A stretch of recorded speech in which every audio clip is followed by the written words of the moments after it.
Hello students, आज हम लोग देखते हैं क्लास 10 का इकोनॉमिक्स सब्जेक्ट का सारा ऑब्जेक्टिव क्वेश्चन जो कि आने वाले एग्जाम में बहुत ही यूजफुल होने वाला है। तो देखते हैं हम लोग, सामान्यतः किसी देश का विकास किस आधार पर निर्धारित किया जाता है। तो यहाँ पर प्रति व्यक्ति आय, औसत साक्षरता और स्वास्थ्य, ये सभी को देखते हुए यहाँ पर निर्धारित किया जाता है। तो इसका उपरोक्त सही हो जाएगा। और नेक्स्ट क्वेश्चन, निम्नलिखित पड़ोसी देशों में से मानव विकास के लिहाज से किस देश की स्थिति भारत से बेहतर है। तो भारत से बेहतर पाकिस्तान का माना जाता है, सॉरी श्रीलंका का माना जाता है। और अगला क्वेश्चन करें कि जिस देश की प्रति व्यक्ति आय अधिक होता है वह देश क्या कहलाता है। तो विकसित देश कहलाता है। भारत के किस राज्य की प्रति व्यक्ति आय सबसे कम है। तो बिहार का हो जाएगा। भारत में राष्ट्रीय आय का आकलन कौन करता है। तो केंद्रीय सांख्यिकी संगठन। और निम्न में से कौन हमारे रहन सहन के स्तर को प्रभावित करता है। तो प्रति व्यक्ति आय, जितना उसका इनकम होगा। और राष्ट्रीय आय के अंतर्गत क्या शामिल है। तो वस्तुओं और सेवाओं का मूल्य। इसके बाद यहाँ पर कह रहा है कि देश की उन्नति में महत्वपूर्ण योगदान किसका होता है। तो आर्थिक क्रिया। मानव विकास सूचकांक का संक्षिप्त नाम क्या है। तो SDI। अच्छा, इसके बाद है कि 1000 जीवित बच्चों में 1 वर्ष से कम आयु में मरने वाले बच्चों का अनुपात को क्या कहते हैं। तो शिशु मृत्यु दर।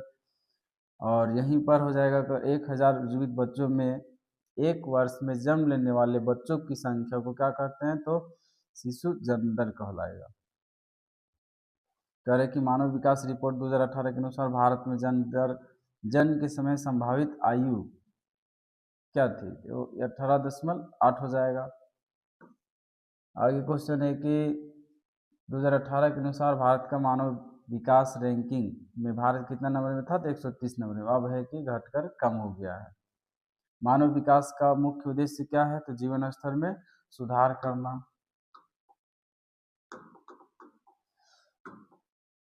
और आगे कह रहा है क्वेश्चन कि भारतीय अर्थव्यवस्था को कितने क्षेत्रों में बांटा गया है। तो 3 क्षेत्रों में। किस क्षेत्र में सर्वाधिक श्रमिक कार्य करते हैं। तो प्राथमिक क्षेत्र के अंतर्गत जितना जो आता है उसमें। उसके बाद करें कि छिपी हुई बेरोजगारी अधिकतर किस क्षेत्र में पाई जाती है। तो कृषि क्षेत्र में। रोजगार गारंटी अधिनियम कब लागू हुआ था। तो ये 2005 में लागू हुआ था।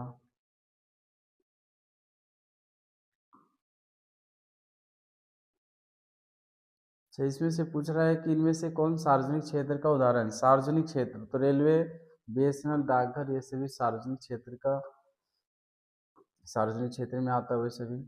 और नेक्स्ट क्वेश्चन का रहा है कि यहाँ पर सार्वजनिक और निजी क्षेत्र के आधार पर विभाजित होता है। तो क्या विभाजित होता है। तो ये उद्यमों के स्वामित्व हो जाएगा। उसके बाद एक क्वेश्चन है कि एक वस्तु का अधिकांशतः प्राकृतिक प्रक्रिया से उत्पादन किस क्षेत्र की गतिविधि है। तो ये प्राथमिक क्षेत्र का गतिविधि है। अगला क्वेश्चन यहाँ पर देखते हैं हम लोग इसमें से कि कपास एक क्या क्या है। तो प्राकृतिक उत्पादक है। और कपड़ा एक जो है वो विनिर्मित उत्पाद है। यहाँ कह रहे हैं कि एक वस्तु का अधिकांशतः प्राकृतिक प्रक्रिया से उत्पादन किया जाता है। तो ये कौन सा क्षेत्र में आएगा। तो प्राथमिक क्षेत्र में आएगा।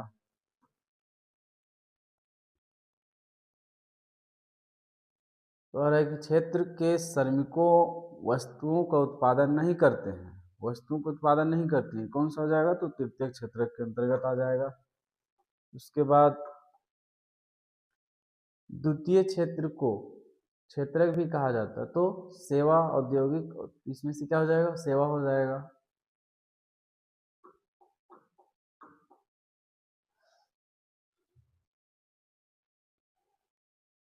अच्छा, आगे क्वेश्चन है कि व्यापारिक बैंक के क्या कार्य है। तो व्यापारिक बैंक का जो कार्य है साख निर्माण करना, ऋण देना, जमा स्वीकार करना, ये सभी कार्य है। आगे क्वेश्चन कह रहा है भारत के समस्त व्यापारिक बैंकों की कार्य प्रणाली के निरीक्षण का कार्य कौन करता है। तो इसमें जाएगा रिजर्व बैंक ऑफ इंडिया। और क्वेश्चन आगे करें कि कागज से बनी मुद्रा क्या कहलाती है। तो पत्र मुद्रा हो जाएगा। बैंकों की आय का प्रमुख स्रोत क्या है। तो उधार लेना और अच्छा, उधार देकर उससे जो ऋण ऋण वसूला जाता है वो उसका प्रमुख स्रोत हो जाता है आय का। उसके बाद क्वेश्चन यहाँ पर, किस सरकारी संगठन ने भारत में एक सरकार की ओर से मुद्रा नोट जारी किए? तो ये भारतीय रिजर्व बैंक के द्वारा। आगे क्वेश्चन यहाँ पर कह रहा है कि क्रेडिट साख इनसे समझौते किसके बीच होता है? तो यहाँ पर ऋणदाता समझौता जो होता है, ऋणदाता उधारकर्ता ये सभी के, सरकार कर्ज करदाता सभी के साथ। तो यहाँ पर क्या हो जाएगा आंसर में, ऋण दाता और उधारकर्ता के बीच क्रेडिट साख इनमें समझौता किया जाता है। उसके बाद है क्वेश्चन, किस सरकार किस सरकारी संगठन ने भारत में सरकार की ओर से मुद्रा जारी किया जाता है? तो ये तो आरबीआई हो, ठीक है, रिजर्व बैंक ऑफ इंडिया।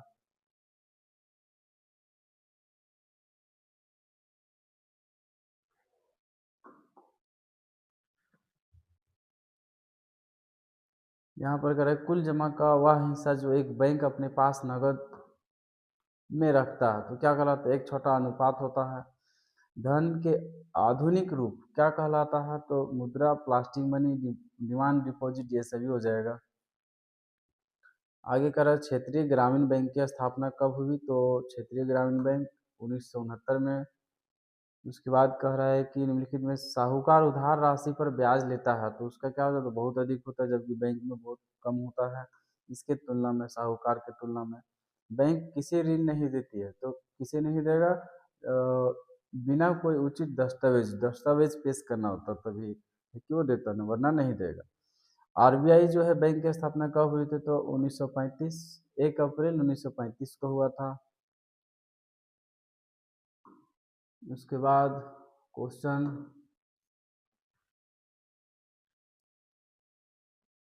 तो किन परिवारों की ऋण की अधिकांश जरूरत होती है? तो ग्रामीण परिवार को।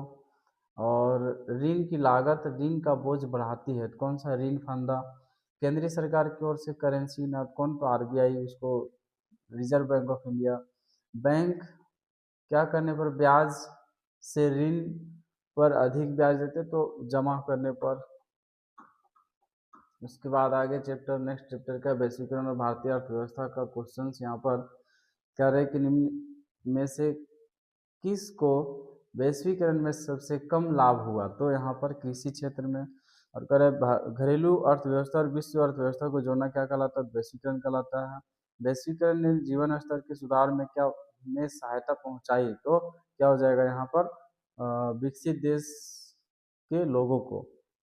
और नेक्स्ट क्वेश्चन है कि वैश्वीकरण और इसकी निराशा पुस्तक के लेखक कौन है? तो जोजेफ स्टिग्लिट्ज।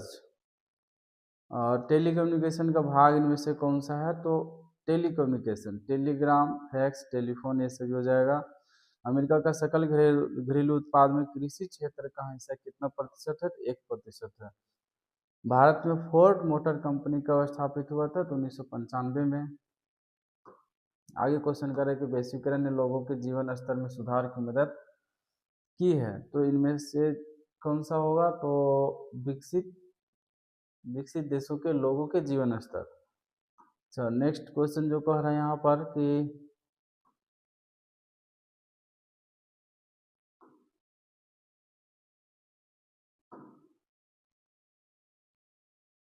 विश्व के देशों में बहुराष्ट्रीय कंपनियां द्वारा निवेश का सबसे अधिक सामान्य मार्ग कौन सा था? तो स्थानीय कंपनियों को खरीद लेना, ये जो था और इकोनॉमिक्स का क्वेश्चन, उपभोक्ता का अधिकार। इसमें से एक देख लेते हैं, क्या कह रहा है कि उपभोक्ता आंदोलन कब प्रारंभ हुआ था? तो 1960 में। सूचना का अधिकार अधिनियम कब पारित हुआ? तो 2005 अक्टूबर, हाँ, अक्टूबर 2005 में। उसके बाद एमआरपी का फुल फॉर्म? तो अधिकतम खुदरा मूल्य। उसके बाद कह रहा है कि राष्ट्रीय उपभोक्ता दिवस कब मनाया जाता है? 24 दिसंबर को। सामान खरीदते समय हमें प्राप्त करना है, क्या प्राप्त करना है? तो रसीद, गारंटी, ये सभी प्राप्त करना है। जागो ग्राहक जागो का नारा एक नारा है। उपरोक्त उपभोक्ता जागरण, व्यवसाय जागरण, कृषि जागरण सभी के लिए हो जाए, सभी के लिए। अच्छा, जागो ग्राहक जागो, उपभोक्ता जागरण हो जाएगा केवल। उपभोक्ता को जानकारी लेना चाहिए किसी वस्तु के तीनों के बारे में, गुण, मात्रा और निर्माण, उसके तीनों के बारे में। कह रहे कि उपभोक्ता अधिकारों की घोषणा सर्वप्रथम किस देश में हुई थी, तो अमेरिका में हुआ था। उसके बाद कह रहा है कि राष्ट्रीय उपभोक्ता आयोग में असंतुष्ट उपभोक्ता आदेश के कितने दिनों के अंदर उच्चतम न्यायालय में अपील कर सकता है, तो 30 दिन के अंदर, 1 महीने के अंदर।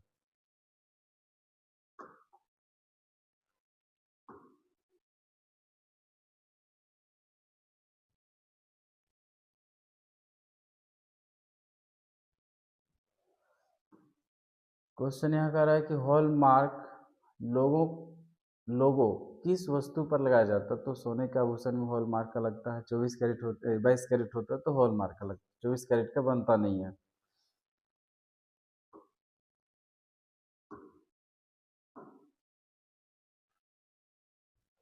तो ये था इकोनॉमिक्स का